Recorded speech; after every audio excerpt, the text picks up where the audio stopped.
다시 한번 축하하네요. congratulations. 이제 한국 우유를 세계로 알리는 멋진 아티스트가 되리라 믿습니다. We believe that we will be a really good artist to promote Korean milk all over the world. 제이의 소감. How do you feel being the honorary ambassador of Korean milk?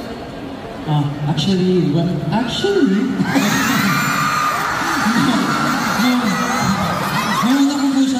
nauna ko po narinig na kukunin po akong ambassador for this event po.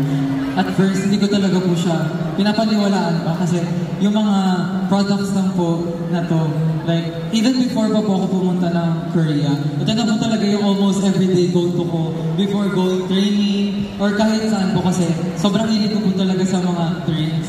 And then, nung first time ko po na marinig na i-endorse ko nga po yung mga products na to, hindi ko talaga po siya alam kung papaniwalaan ko siya or hindi kasi it feels like a dream come true po for me. So, sobrang thankful po ako sa mga brands po dahil binigyan po nila ako ng chance and of course to my company po and then NF po for giving me their trust po and then syempre po yung chance and opportunity na meron po ako ngayon.